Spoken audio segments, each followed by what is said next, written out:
اللہ تعالیٰ نے رمضان میں زوجہ کے قریب جانے سے صحابہ کو منع کیا تھا. بڑا دلچسپ واقعہ ہے.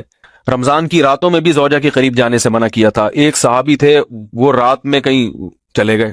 اب بڑے پریشان ہوئے، رسول اللہ صلی اللہ علیہ وسلم کے پاس آئے، عرض کیا یا رسول اللہ مجھ سے غلطی ہوئی، رمضان کی رات میں نے اپنی زوجہ کے قریب چلا. آپ نے فرمایا کیوں؟ وہ بڑا دلچسپ سا واقعہ ہے، بس بظاہر تھوڑا حیا کے خلاف بھی ہے لیکن اتنا بھی نہیں ہے.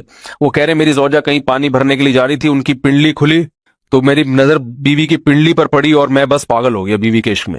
میں یہ اس لیے بیان کر رہا ہوں کہ جو لوگ نظر کی حفاظت کرتے ہیں وہ بیوی کے عشق میں پاگل ہوتے ہیں.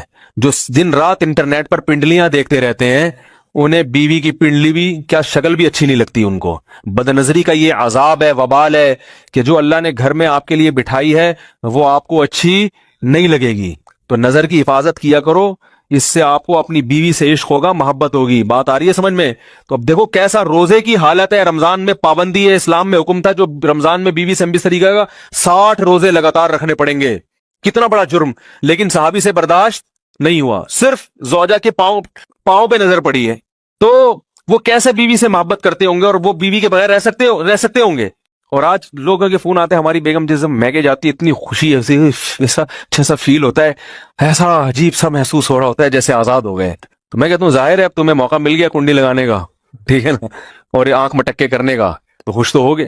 تو یہ بھی ایک عذاب ہے جو لبرل لوگ نے جس عذاب میں ڈالا ہوا ہے نا، اس میں عورت کے حقوق نہیں. عورت کے حقوق نظر کی حفاظت میں اور عورت کے پردہ کرنے میں ہے. جب مرد باہر نکلے گا سب پردے میں ہوں گی تو آئے گا کس کے پاس؟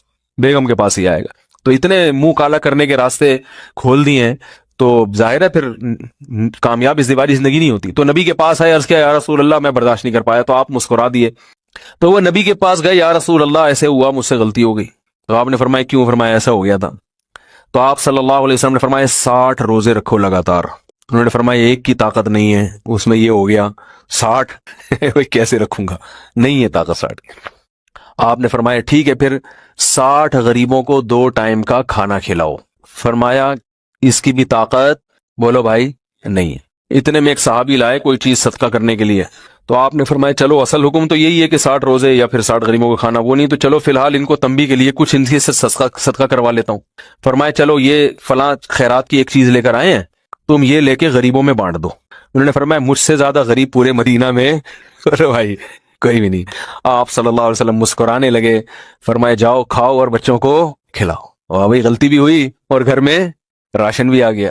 تو اس کے بعد قرآن کی آیت نازل ہوئی کہ احل لکم لیلۃ الصیام الرفث الی نسائکم ہن لباس لکم وانتم لباس لہن علم اللہ انکم کنتم تختانون انفسکم فتاب علیکم وعفى عنکم فالآن باشروہن وابتغوا ما کتب اللہ لکم. فرمایا اللہ کو بتایا کہ تم اس حکم پر عمل نہیں کر سکتے، لہٰذا رمضان کی راتوں میں تمہیں اپنی بیوی کے پاس جانے کی اجازت ہے، لہذا ان کے پاس جایا کرو اور اس اولاد کو تلاش کرو جو اللہ نے تمہارے مقدر میں لکھ دی ہے. قرآن جہاں بھی بیوی سے ریلیشن قائم کرنے کی بات کرتا ہے اولاد کا ذکر لازمی کرتا ہے، یعنی تلاش کرو اس اولاد کو جو اللہ نے تمہارے لیے لکھ دی ہے. ما کتب اللہ لکم، ما کتب اللہ علیکم نہیں ہے. علا کا مطلب تمہارے خلاف، لکم کا مطلب تمہارے فائدے کے لیے. لام عربی میں نفع کے لیے آتا ہے، علا عربی میں ضرر اور نقصان کے لیے آتا ہے. فرمایا یہ نہیں کہ اس اولاد کو تلاش کرو جو بطور پینلٹی کے اللہ نے تمہارے متھے لگا دی ہے، جو اللہ نے تمہارے فائدے کے لیے لکھ دی ہے. اس سے پتہ چلتا ہے اسلام اولاد کی کثرت پہ کس قدر حریص ہے. بات آ رہی ہے اور بھی اس بارے میں آیتیں ہیں قرآن مجید کی، مگر میں اب زیادہ تفصیل میں نہیں جاؤں گا. کچھ آیتیں رہ گئی ہیں، کچھ احادیث رہ گئی ہیں، تو وہ انشاءاللہ پھر اگلے